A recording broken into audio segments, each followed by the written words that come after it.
प्रश्न दिया गया कि दो सरल रेखाओं के बीच की न्यूनतम दूरी ज्ञात करना है। जब रेखा का समीकरण दिया गया है x minus three upon three equal to y minus eight upon minus one equal to Z minus three upon one और x plus three upon minus three equal to y plus seven upon two equal to Z minus six upon four. तो पहले हम दोनों दी हुई रेखाओं का समीकरण लिखेंगे और तुलना करके थोड़ी देर पहले हमने जो सूत्र देखा है उसका उपयोग करके सीधे हम दोनों सरल रेखाओं के बीच की न्यूनतम दूरी को ज्ञात कर सकते हैं। तो पहले लिखेंगे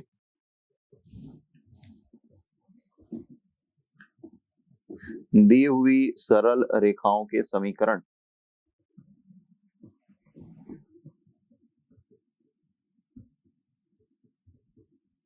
हैं। पहला समीकरण है x minus three upon three is equal to y minus eight upon minus one equal to Z minus three upon one और दूसरा समीकरण है x plus three upon minus three is equal to y plus seven upon two is equal to Z minus six upon four. तो ये जो समीकरण है इसकी तुलना हम समीकरण के मानक रूप से करते हैं।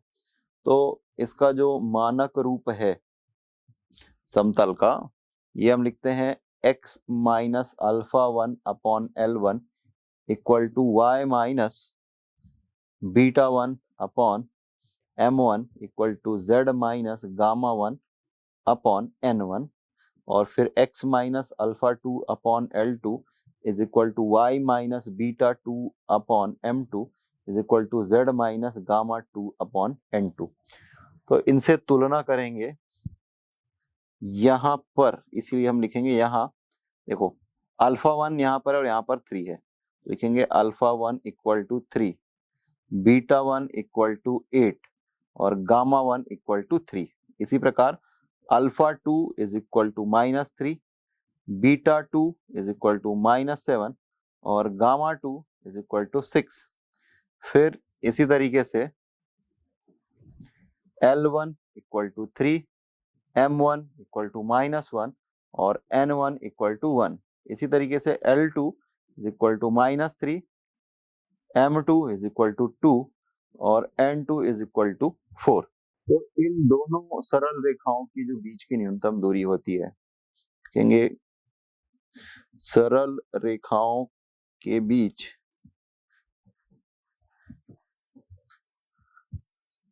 न्यूनतम दूरी बराबर, इसे हम सारणिक के रूप में लिखते हैं।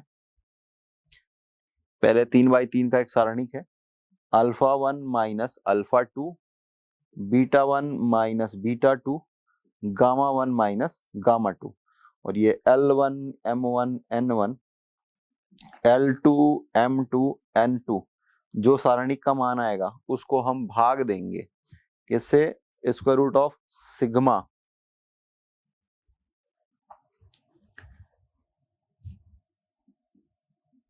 M one N two minus M two N one का स्क्वायर। ये सिग्मा सांकेतिक रूप में लिखा गया है, इसी तरीके से जैसे कि this into this minus this into this था, उसी तरीके से this into this minus this into this होगा और ये L1 L2 और N1 N2 इसको लेकर के भी हम इसी तरीके से अंतर लिख करके वर्ग करके योग करेंगे। तो इस प्रश्न में जो है उसे हम सरल करते हैं।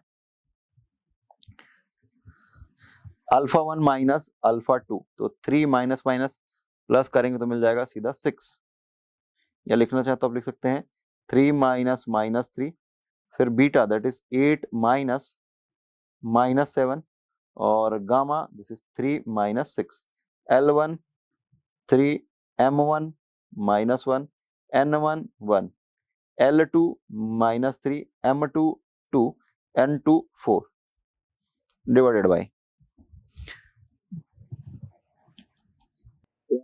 माइनस फोर माइनस टू का square plus 12 plus three whole square, this into this minus this into this then again this into this minus this into this, ये बचा हुआ है। तो ये प्लस साइन आ जाएगा, 3 और 2 का गुणा करेंगे 6, ऋण 3 और ऋण 1 का गुणा करेंगे मिल जाएगा 3, तो ऋण 3 का वर्ग। सरल करते हैं, 3 और 3 6, और ये 15, और ये ऋण 3। इसी तरीके से ये 3 ऋण 1 1, और ऋण 3 2 और 4।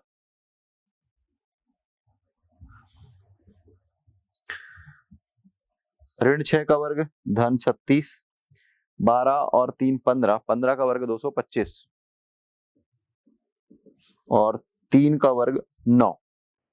अब ये जो सारणिक है इसे सरल करते हैं प्रथम पंक्ति के सापेक्ष प्रसार करने पर।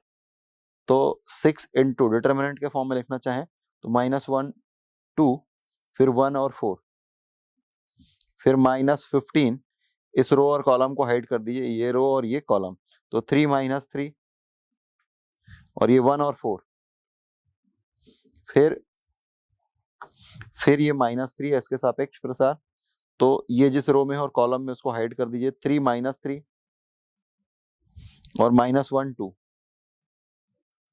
यहां पर जो पूरा मान प्राप्त हो रहा है उसको भाग देंगे, इसको जब आप जोड़ेंगे तो अल्टीमेटली आपको मिल जाएगा 270, वर्गमूल 270। इसको सरल करते हैं, 6 4 और ऋण 1 का गुणा करेंगे मिल जाएगा ऋण 4, ऋण 2 और 1 का गुणा करेंगे 2, फिर ये ऋण 15, 4 और 3 का गुणा करेंगे 12, ऋण 3 और 1 का गुणा करेंगे ऋण 3, तो ये धन 3 हो जाएगा।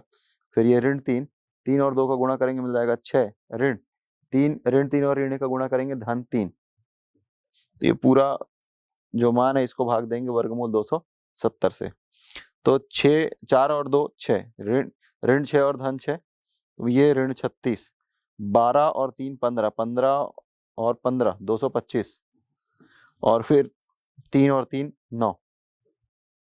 तो देखिए यहाँ पर भी हमें वही मान प्राप्त हुआ है जो कि यहाँ पर प्राप्त हुआ था, बस यहाँ पर जो अंतर है कि यह ऋण चिन्ह है। तो ये आपको मिल जाएगा ऋण 270 बटे वर्गमूल 270। तो ये ऋण चिन्ह और फिर वर्गमूल 270। अब चूंकि जो लंबाई है या दूरी है वह धनात्मक होती है, तो इसका हम धनात्मक मान लेंगे और हम लिखेंगे वर्गमूल 270। वर्गमूल 270 को लिख सकते हैं 90 गुना 3, या 9 को इसमें से उभयनिष्ठ निकाल लें, 9 तिया 27, तो 9 का वर्गमूल करेंगे तो 3, और ये वर्गमूल 30, तो 3 वर्गमूल 30 यह उत्तर है। अर्थात दोनों सरल रेखाओं के बीच की जो न्यूनतम दूरी है वो इतनी इकाई है। प्रश्न दिया है कि रेखाओं x-6/3 equal to y-7/-1 equal to z-4/1 और x/-3 is equal to y+9/2 is equal to z-2/4 के बीच की न्यूनतम दूरी ज्ञात कीजिए तथा न्यूनतम दूरी का समीकरण भी ज्ञात कीजिए। तो पहले हम दोनों रेखाओं के समीकरण लिखते हैं और रेखा पर स्थित किसी बिंदु के निर्देशांक को ज्ञात कर लेते हैं, और दोनों बिंदुओं का जो निर्देशांक हमें प्राप्त हुआ था उससे हम दिक् अनुपात ज्ञात कर सकते हैं। तो लिखेंगे कि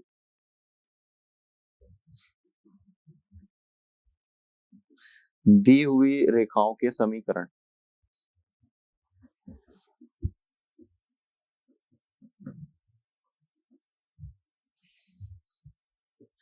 x-6/3 is equal to y-7/-1 equal to z-4/1 equal to r माना, तथा मान लेते हैं कि समीकरण 1 है, और जो दूसरा समीकरण दिया गया है ये है x/-3 is equal to y+9/2 is equal to z-2/4 equal to r dash. ये भी हम मान करके चल रहे हैं, और ये समीकरण 2। अब हम समीकरण या रेखा 1 पर स्थित बिंदु का निर्देशांक ज्ञात कर सकते हैं। रेखा 1 पर स्थित बिंदु 3r + 6 -r + 7 और r + 4। इसी प्रकार रेखा 2 पर स्थित बिंदु -3r' फिर 2r' -9 और 4r' + 2। मान लेते हैं ये तीसरा है और ये चौथा है।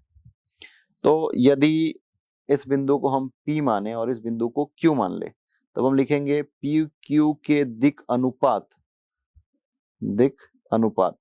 तो यदि बिंदु x1 y1 z1 और x2 y2 z2 हो तो दिक् अनुपात होता है x1 - x2, y1 - y2 और z1 - z2।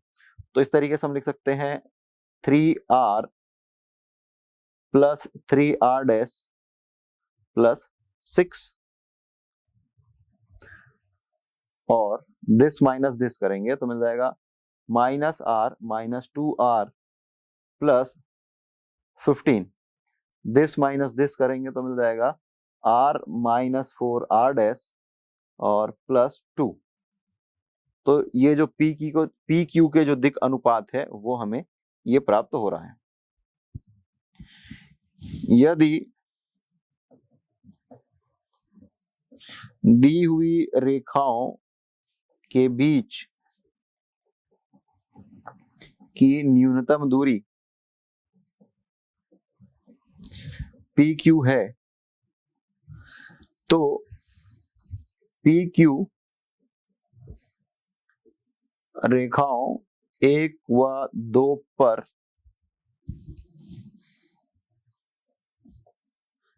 लंब है। अतः जब ऐसा लंबवत होता है तो यहां पर हमें जो दिक् अनुपात मिला है this into this, this into this और दिस इंटू दिस, इसको मल्टीप्लाई करके ऐड करेंगे तो हमको अल्टीमेटली 0 मिल जाएगा। तो हम लिखेंगे 3 इंटू 3r + 3r' + 6, फिर ये -1 और इसका y कोऑर्डिनेट, तो ये -r - 2r' + 15 और 1 और इसका z कोऑर्डिनेट, तो r - 4r' + 2 = 0। जरूरी नहीं है कि हम पहले समीकरण पर रखें, दूसरे समीकरण L2m2n2 इससे भी ये समीकरण ज्ञात कर सकते हैं। चलिए इसे आगे सरल करते हैं तो मिल जाएगा यहाँ से 9r + 9r' + 18, माइनस और माइनस प्लस हो जाएगा, +r + 2r' - 15 +r - 4r' + 2 = 0। तो इसको पहले सरल कर लेते हैं। r वाला पद 9r और ये 10 और ये 11, तो आपको मिल रहा है 11r + 9r' प्लस पहले इन दोनों को सॉल्व कर लेते हैं। 2r' - 4r' तो मिल जाएगा -2r' और 9r' तो मिल जाएगा 7r'। इसी तरीके से 18 में 15 घटाएंगे मिल जाएगा 3, 3 और 2 5। मान लेते हैं कि यह समीकरण 5 है।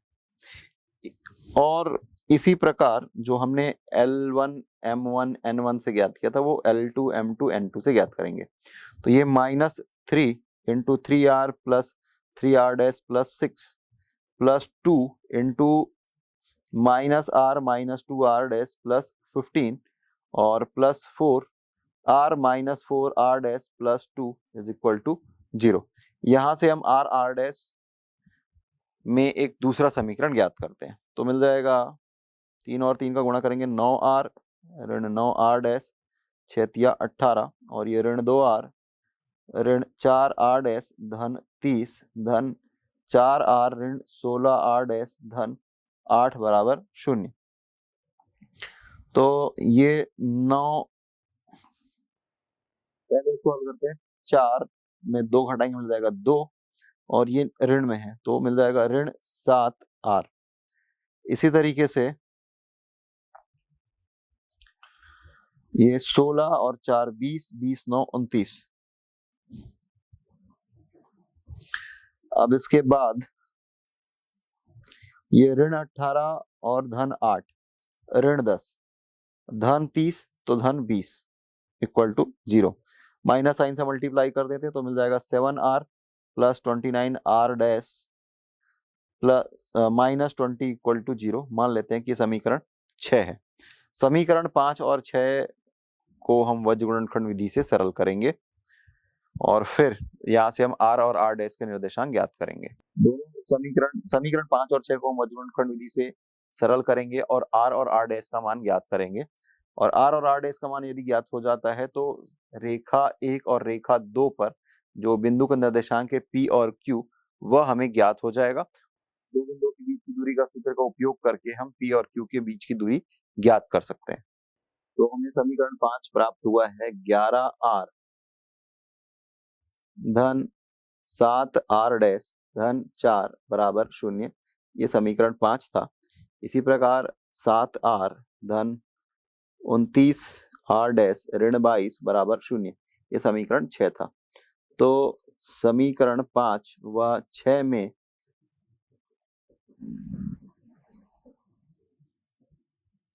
वज्र गुणनखंड विधि से ये r बटे 7 और ऋण 22 का गुणा करेंगे, फिर ऋण चिन्ह 29 और 4 का गुणा करेंगे, फिर माइनस r डैश आएगा, 11 और ऋण 22 का गुणा करेंगे, फिर ऋण चिन्ह 7 और 4 का गुणा करेंगे, फिर 1 बटे 11 और 29 का गुणा करेंगे, ऋण 7 और 7 का गुणा करेंगे 49। तो इसे जब सरल करेंगे तो मिल जाएगा r बटे 7 गुणित 22 करेंगे तो मिल जाएगा ये ऋण 154, ऋण 29 और 4 का गुणा करेंगे तो मिल जाएगा 116। इसी तरीके से माइनस r डैश अपॉन ये आपको मिल जाएगा 2 4 2 ऋण चिन्ह के साथ में ऋण 28 बराबर 1 और 9 319, 29 गुणा 11 तो 319 और फिर ये 49। तो यहाँ से मिल जाएगा r बटे 154 और 116 मिल जाएगा ऋण 270, फिर ऋण r डैश 242 और 28 यहाँ से भी मिल जाएगा 270 और 1 बटे यहाँ से भी मिल जाएगा 270। तो पहले और अंतिम की तुलना करेंगे तो r का निर्देशांक मिल जाएगा ऋण 1, दूसरे और अंतिम की तुलना करेंगे तो r बराबर मिल जाए r डैश बराबर मिल जाएगा 1। मान प्राप्त हो गया है r बराबर 1 और r डैश बराबर ऋण 1 और r डैश बराबर 1। समीकरण 3 और 4 में जो r का मान है उसे रखने पर हमें p और q के निर्देशांक प्राप्त हो जाएंगे। तो p के निर्देशांक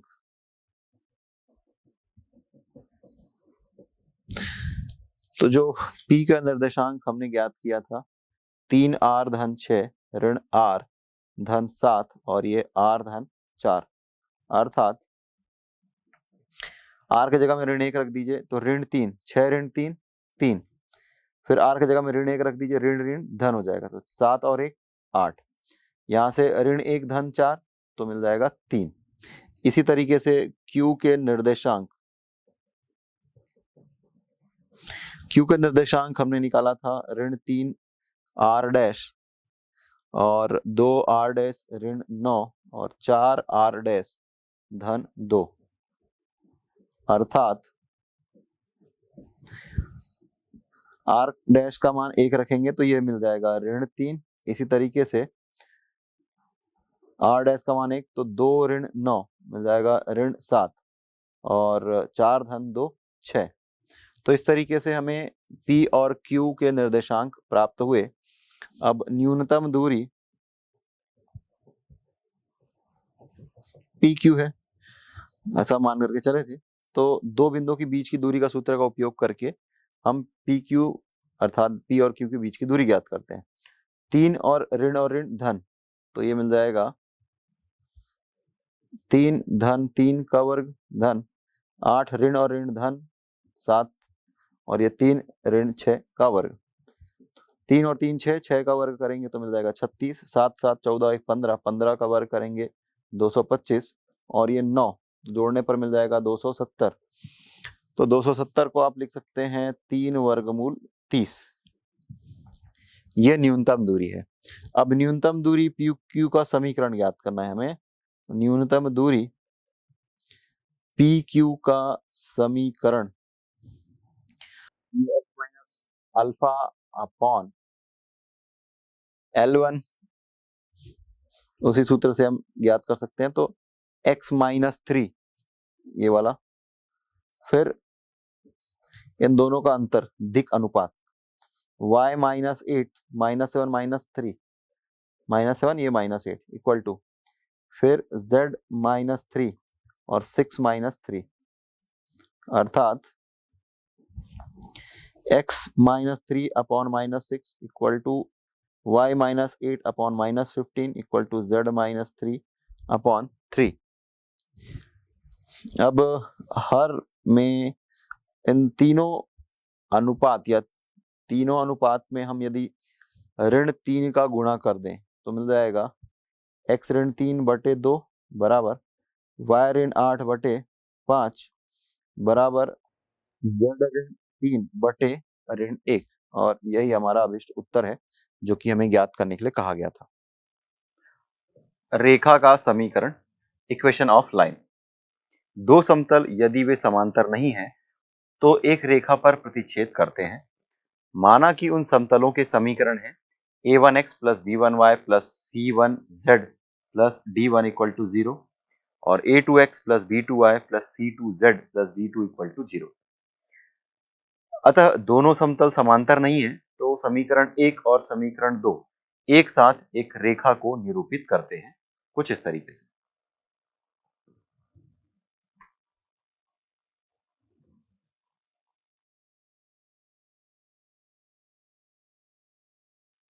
एक सरल रेखा का समीकरण ज्ञात करना।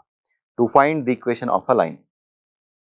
उस रेखा का समीकरण ज्ञात करना जो एक दिए हुए बिंदु A से गुजरती है तथा एक दिए हुए सदिश वेक्टर B के समांतर है।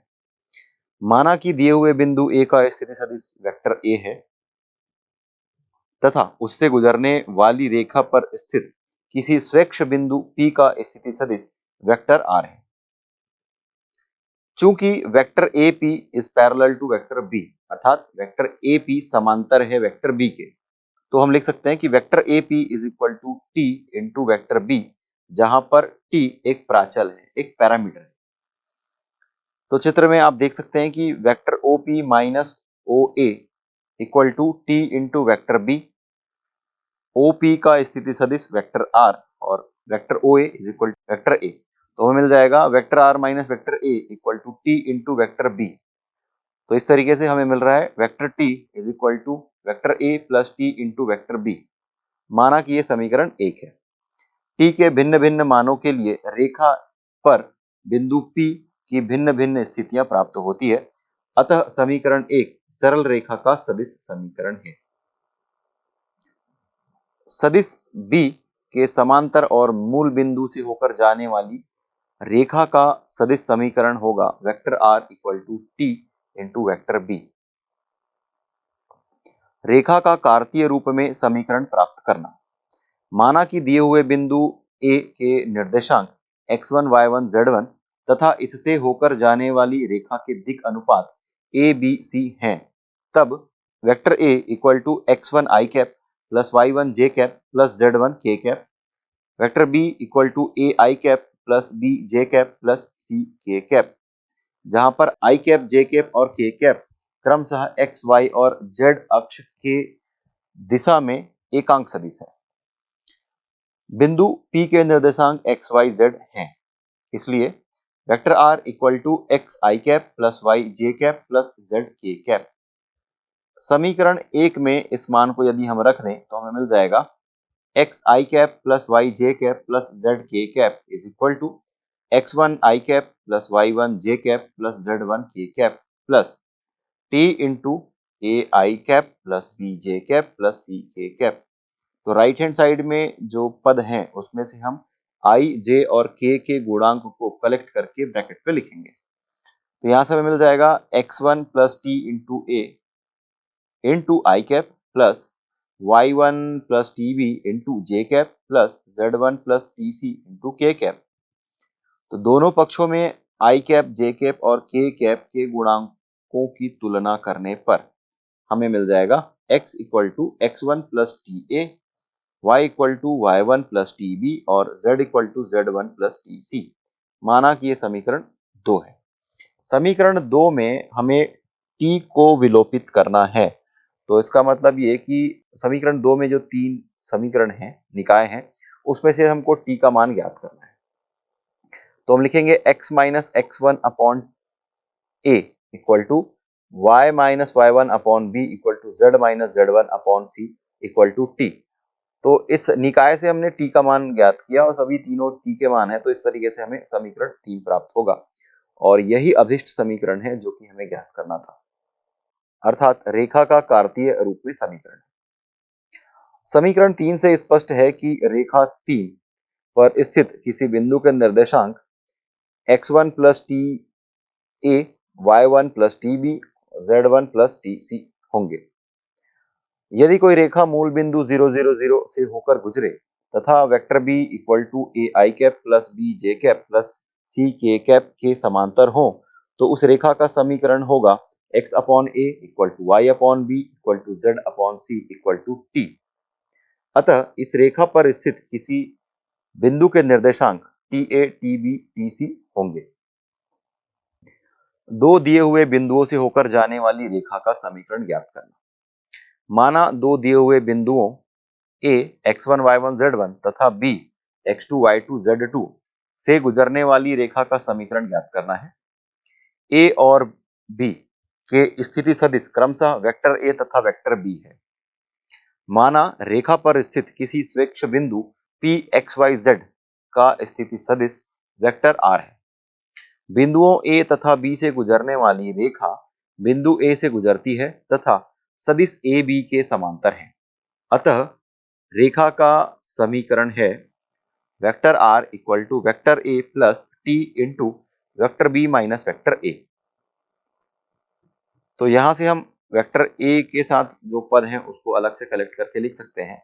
तो हमें मिल जाएगा vector r equal to in bracket 1 minus T into vector a plus T into vector b, समीकरण 1, जहां t एक प्राचल है। यही अभिष्ट समीकरण है।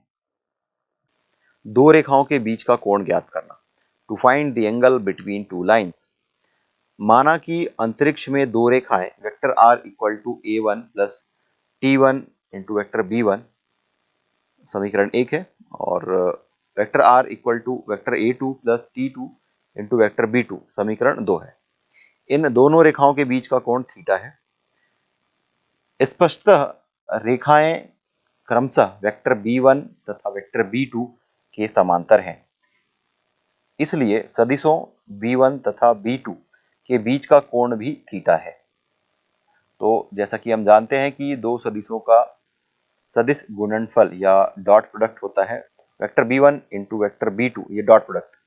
तो vector b1 dot vector b2 is equal to mod b1 mod b2 cos theta. तो यहां से हम लिख सकते हैं cos theta equal to vector b1 dot vector b2 upon mod b1 mod b2, vector में है ये, समीकरण 3। कार्तीय रूप में दी हुई रेखाओं के बीच का कोण प्राप्त करना। माना कि दो रेखाओं के समीकरण है x minus x1 upon a1 equal to y minus y1 upon b1 equal to z minus z1 upon c1, समीकरण 1, तथा दूसरा समीकरण है x minus x2 upon a2 equal to y minus y2 upon b2 equal to z minus z2 upon c2, समीकरण 2, जहां a1 b1 c1 तथा a2 b2 c2 क्रमशः रेखाओं के दिक् अनुपात है।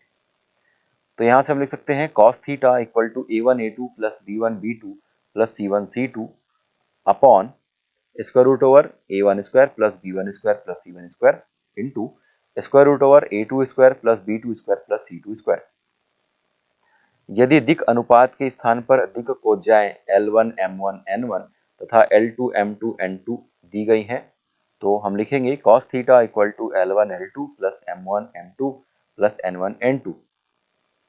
यदि रेखाएं परस्पर लंबवत हैं तो हमें मिल जाएगा A1 A2 plus B1 B2 plus C1 C2 equal to 0 और L1 L2 plus M1 M2 plus N1 N2 equal to 0। ये लंबवत होने का केस है या स्थिति है। अब यदि रेखाएं समांतर हैं तो हमें मिल जाएगा A1 upon A2 is equal to B1 upon B2 is equal to C1 upon C2, या फिर हमें यह मिलेगा कि L1 upon L2 equal to M1 upon M2 equal to N1 upon N2। किसी रेखा और समतल के बीच का कोण ज्ञात करना। To find the angle between a line and a plane. माना कि दी हुई रेखा सदिश वेक्टर बी के समांतर है और दिया हुआ समतल vector r dot vector n is equal to q है। चूंकि एक सरल रेखा और एक समतल के बीच का कोण उस सरल रेखा और समतल पर अभिलंब के बीच के कोण का कोटि पूरक होता है, इसलिए यदि रेखा और समतल के बीच का कोण थीटा है तब सरल रेखा और समतल पर अभिलंब के बीच का कोण 90 माइनस थीटा होगा।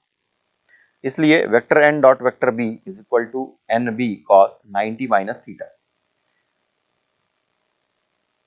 तो यहां से मिल जाएगा n b sine theta equal to vector n dot vector b, और यदि यहां से हम साइन थीटा कैलकुलेट करना चाहें तो हमें मिल जाएगा sine theta equal to vector n dot vector b upon n b, और यहां से हमें मिल जाएगा theta equal to sine inverse vector n upon n dot vector b upon b. तो ये वेक्टर एन अपॉन एन को एन कैप लिख सकते हैं और वेक्टर बी अपॉन बी को लिख सकते हैं बी कैप। तो हमें मिल जाएगा theta equal to sine inverse n cap dot b cap. अब कुछ बातें जो कि हमें ध्यान देनी है कि सरल रेखा का कार्तीय समीकरण जो एक दिए गए बिंदु से होकर जाता है इसका सदिश समीकरण में रूपांतरण। x minus x1 upon a equal to y minus y1 upon b equal to z minus z1 upon c is equal to t, यह कार्तीय समीकरण है। तो प्रथम और अंतिम पद, द्वितीय और अंतिम पद और तृतीय और अंतिम पद, इसकी तुलना करेंगे तो हमें मिल जाएगा x equal to A t plus x1 समीकरण 1, y equal to b t plus y1 समीकरण 2 और z equal to c t plus z1 समीकरण 3।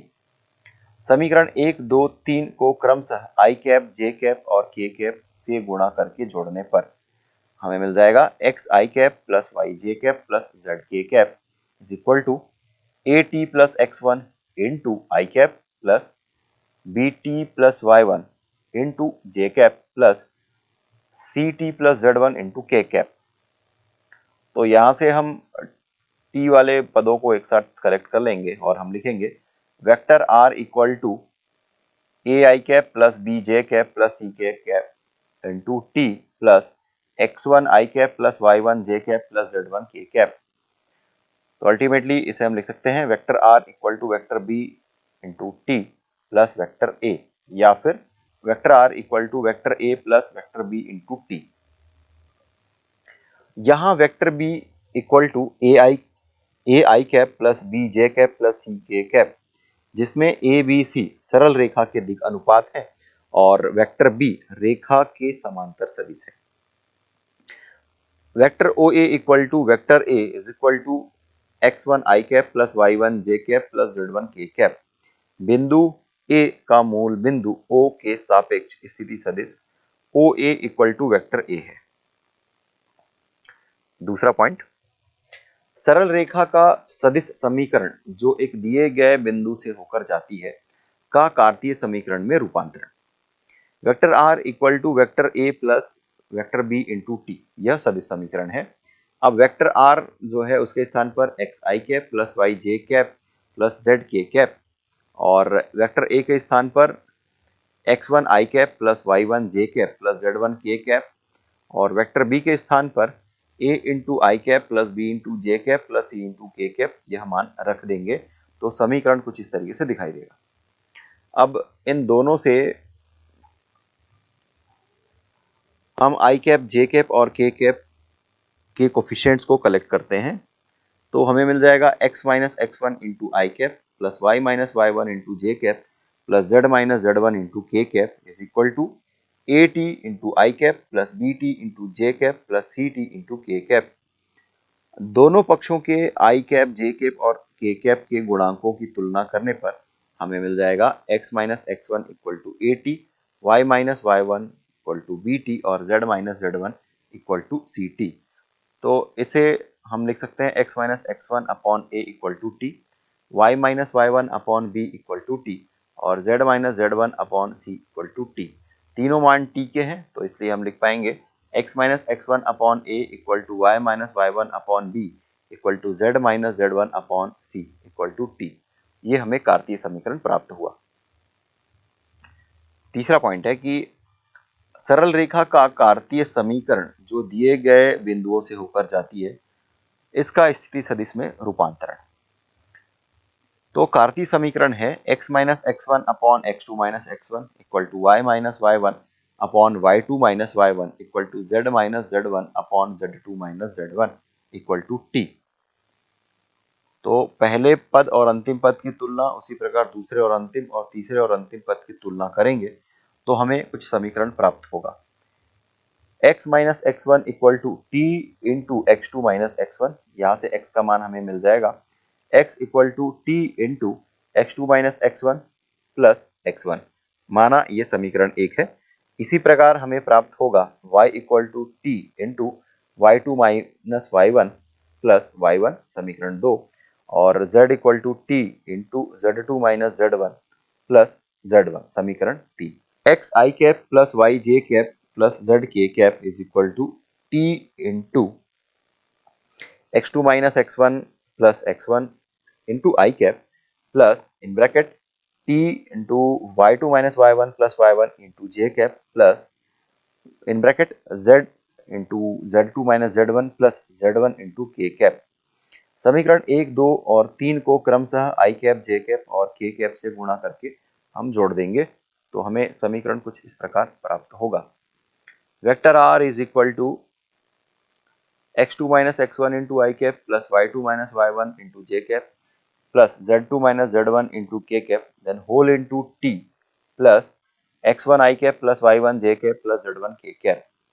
तो यहाँ से हम लिख सकते हैं कि vector r is equal to vector b minus vector a into t plus vector a।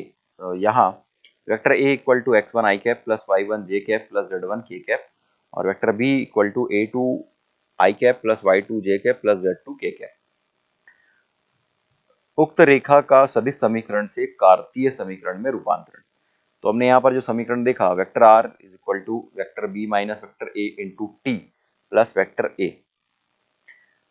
तो वेक्टर r को हम x i cap plus y j cap plus z k cap लिखेंगे और वेक्टर b और वेक्टर a का जो मान अभी थोड़ी देर पहले हमने देखा था उस मान को यहाँ पर रख देंगे तो हमें मिल जाएगा x2 minus x one into आई cap plus y2 minus Y one into जे cap plus z2 minus z1 into के cap then whole into t plus x1 आई कैप प्लस y1 जे कैप प्लस z1 के cap. तो यहाँ से हम लिख सकते हैं कि x minus x one into आई cap plus y minus Y one into जे cap plus z minus z1 into के cap is equal to x2 minus x one into I cap plus y2 minus Y one into J cap plus z2 minus z1 into के cap then whole into t। तो दोनों पक्षों के आई cap, j cap और के cap के गुणांकों की तुलना करेंगे तो हमें मिल जाएगा x minus x one equal to x two minus x one into t. तो यहाँ से t का मान हमें मिल जाएगा x minus x one upon x two minus x one. इसी प्रकार y minus Y one equal to y two minus Y one into t, that implies t का मान यहाँ से मिलेगा y minus Y one upon y two minus Y one. और तीसरा समीकरण हमें मिलेगा z minus z one equal to t equal to Z minus z one upon z two minus z one. तीनों मान t के ही हैं तो यहाँ से हमें मिल जाएगा x minus x one upon x two minus x one equal to y minus Y one upon y two minus Y one equal to Z minus z one upon z two minus z one equal to t. यह कार्तीय रूप है। आइए देखते हैं इससे संबंधित कुछ प्रश्न। निम्न सरल रेखाओं के कार्तीय समीकरण को सदिश समीकरण में बदलिए।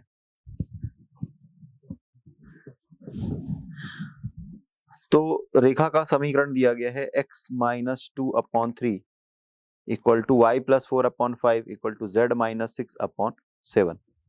तो हम लिखेंगे कि दिया गया सरल रेखा का कार्तीय समीकरण है।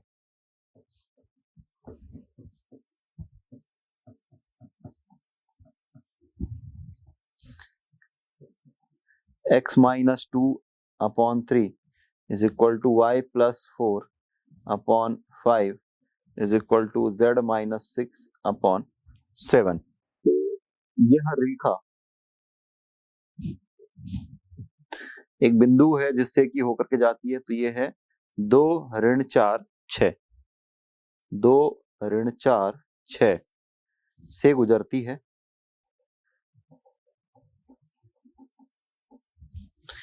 जिसके दिक अनुपात 3-5 ऋण, यह सरल रेखा 2-4 6 से गुजरती है जिसके दिक अनुपात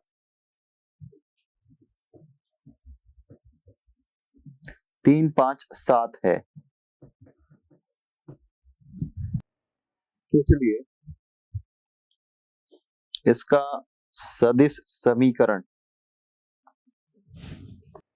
vector r equal to 2i minus 4j plus 6k cap, cap का मतलब है इकाई सदिश x y और z अक्ष की दिशा में, धन लैम्डा, उसके बाद ये जो दिक अनुपात है उसमें i j k का गुणा कर देंगे, तो 3i cap plus 5j cap plus 7k cap.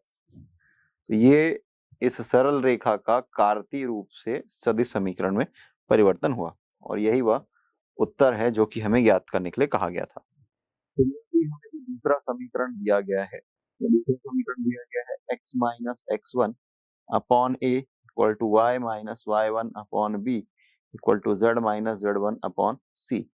पुनः इस प्रश्न में जैसा हमने किया कि यह जो रेखा है इन बिंदुओं से होकर के गुजरती है, तो यहाँ पर बिंदु A का निर्देशांक है x1 y1 z1 जैसे कि गुजरती है, और इस रेखा का जो दिक अनुपात है ये a b c है।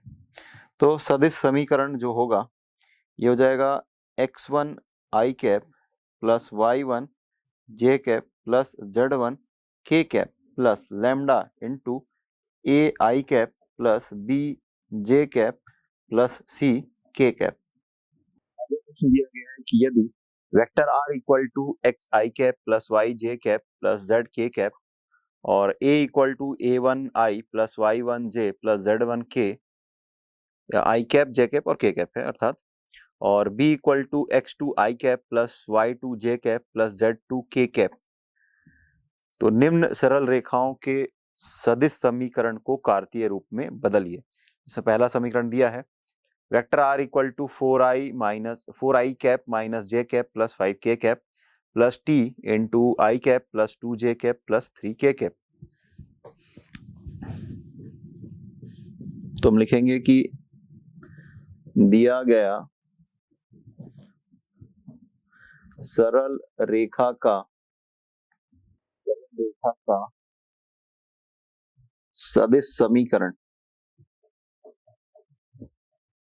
है vector r is equal to 4i cap minus j cap plus 5k cap plus t into I cap plus 2j cap plus 3k cap.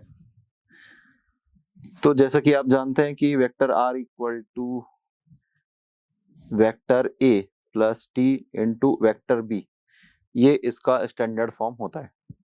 तो यहां से हम लिख सकते हैं कि यह रेखा 4-1 5 से गुजरती है, 4-1 5 से गुजरती है तथा जिसके दिक अनुपात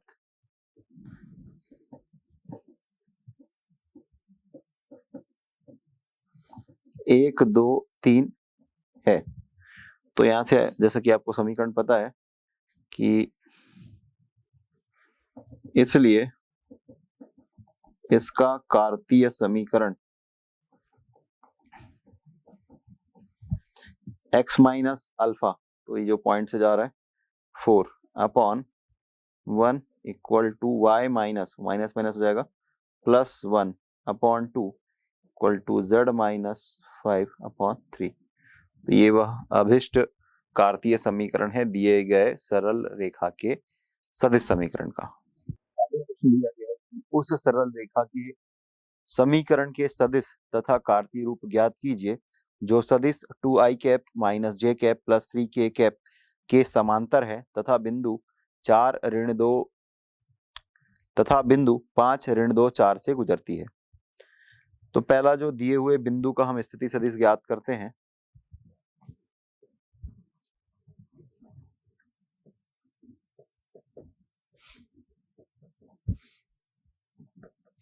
दिए हुए बिंदु 5 ऋण 2 4 का स्थिति सदिश, तो ये vector a cap equal to हो जाएगा 5i cap minus 2j cap plus 4k cap. तो रेखा जो है वह सदिश, रेखा जो है यह सदिश 2i cap minus j cap plus 3k cap के समांतर है। इसलिए vector b equal to 2i cap minus j cap plus 3k cap. और जैसा कि आप जानते हैं कि यदि रेखा पर स्थित किसी बिंदु का स्थिति सदिश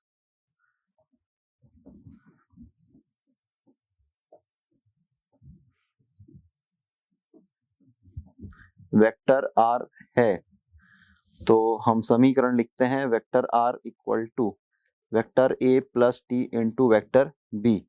तो आपको मिल जाएगा vector r equal to a, ये 5i cap minus 2j cap plus 4k cap plus t into b, this is 2i cap minus j cap plus 3k cap. मान लेते हैं ये समीकरण 1 है। तो यहां से हम i, j और k का कोफिशिएंट्स को कलेक्ट कर लेते हैं। तो ये है वेक्टर, ये है i कैप, तो यहाँ से मिल जाएगा 5 प्लस 2t। सिमिलरली ये j कैप, यहाँ से मिल जाएगा माइनस 2 और ये माइनस t। यहाँ से मिल जाएगा k कैप, यहाँ से 4 और यहाँ से 4 और यहाँ से 3t। अब वेक्टर r को यदि हम x i cap plus y j cap plus z k cap इससे तुलना कर दें, अर्थात ये हो जाएगा 5 plus 2t i cap plus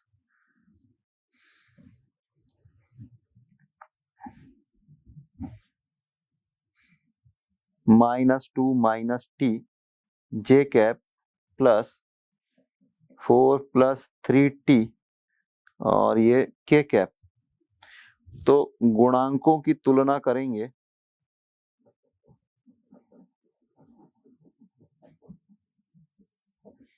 हमें मिल जाएगा 5 प्लस 2t, 5 प्लस 2t ये x के बराबर है। इसी प्रकार y equal to minus 2 minus t और z equal to 4 plus 3t। समीकरण से यदि हम t का विलोपन करें, ये समीकरण 1 2 अर्थात ये जो समीकरण है x y और z, इसमें से यदि हम t का मान ज्ञात कर लें तो ये देखिए यहां से क्या हो जाएगा, ये x minus 5 equal to 2t, तो t equal to x minus 5 upon 2। और यहां से यदि आप t निकालते हैं तो t इक्वल टू ये इधर आ जाएगा और इधर आ जाएगा, तो ये y माइनस 2। और यहां से यदि आप t का मान ज्ञात करते हैं तो z माइनस 4 अपॉन 3। जो t के मान है ये जब t के ही मान है तो आपस में बराबर होंगे। तो यहाँ से आपको मिल जाएगा x minus 5 upon 2 is equal to, इसमें से यदि माइनस साइन को कॉमन ले लें तो अपॉन में -1 लिख सकते हैं। इसी तरीके से ये z माइनस 4 अपॉन 3। तो यही रेखा का कार्तीय समीकरण है।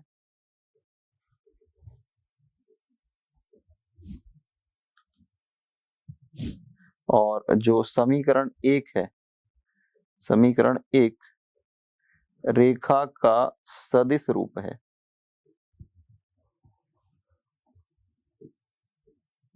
अगला प्रश्न दिया गया है कि निम्न रेखा युग्म के बीच का कोण ज्ञात कीजिए।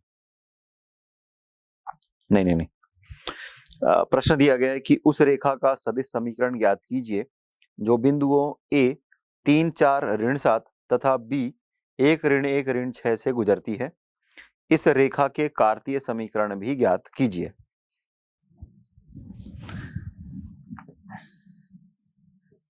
तो पहले हम दिए हुए बिंदु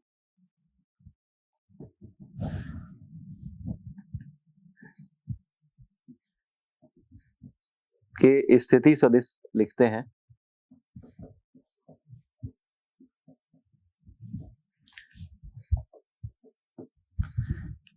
पहला जो बिंदु है हम मान करके चलते हैं कि ये ए है, तो A equal to 3i cap plus 4j cap minus 7k cap 7k cap और vector B equal to i cap minus j cap minus 6k cap.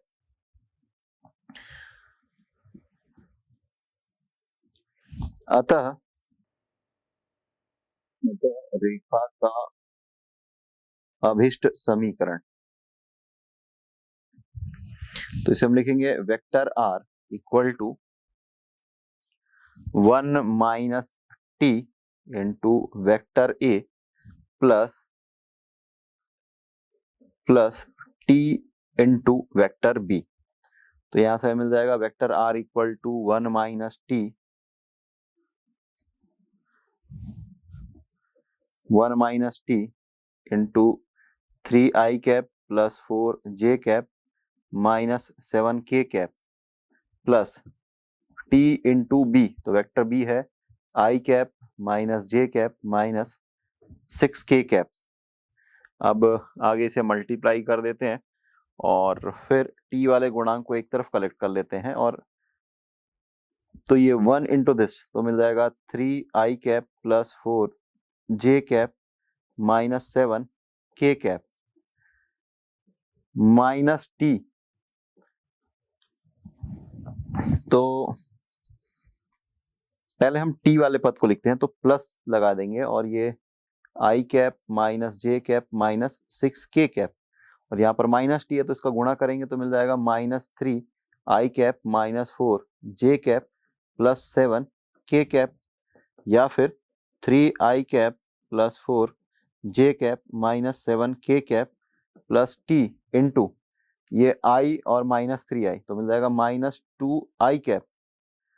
इसी तरीके से j तो माइनस j माइनस 4j तो minus 5j और ये minus 6k और ये प्लस k मिल जाएगा plus k cap.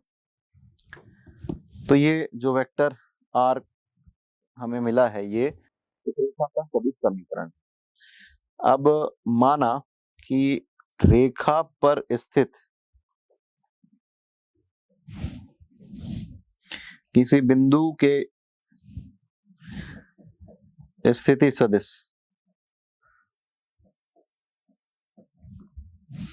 Vector r equal to x i cap plus y j cap plus z k cap है। तो ये जो r का मान हमें प्राप्त हुआ है या हमने लिखा है उसको हम इस यहाँ पर लिखेंगे और इससे तुलना कर देंगे। तो हमें क्या मिल जाएगा, x i cap plus y j cap plus z k cap is equal to 3i plus 4j minus 7k plus T into minus 2i minus 5j plus k cap. तो यहाँ से जो लेफ्ट हैंड साइड है इसको as it is रहने देते हैं और राइट हैंड साइड में जो i j और k का कोफिशिएंट्स है उसको कलेक्ट कर लेते हैं। तो जैसे कि i कैप यहाँ पर है ये 3 और यहाँ से -2t आएगा। सिमिलरली जे कैप यहाँ पर आएगा 4 और ये -5t और ये k कैप ये आ जाएगा -7 और +t। तो जब हम तुलना करेंगे तो x इक्वल टू मिल जाएगा 3 - 2t, y इक्वल टू मिल जाएगा 4 - 5t और z इक्वल टू मिल जाएगा -7 +t। अब पुनः यहाँ से t का विलोपन करेंगे, अर्थात t का मान पहले और दूसरे और तीसरे से ज्ञात कर लेंगे और सबको इक्वल कर देंगे। तो यहाँ से मिल जाएगा, देखिए इस 3 को इधर पक्षांतर करते हैं तो x -3 और ये -2t के बराबर है, तो आपको t इक्वल टू मिल जाएगा दिस। इसी तरीके से यहाँ से आपको t का मान ज्ञात करना है तो मिल जाएगा 4 - y अपॉन 5 और यहाँ से आपको t इक्वल टू मिल जाएगा z + 7। ये भी t का मान है, ये भी t का मान है और ये भी t का मान है। अतः यहाँ से हमें मिल जाएगा x -3 upon -2 is equal to y -4 upon -5 equal to z + 7 upon 1। तो ये रेखा का अभिष्ट कार्तीय समीकरण है और ये जो यहाँ पर हमने आंसर लिखा हुआ है ये उस रेखा का सदिश समीकरण है।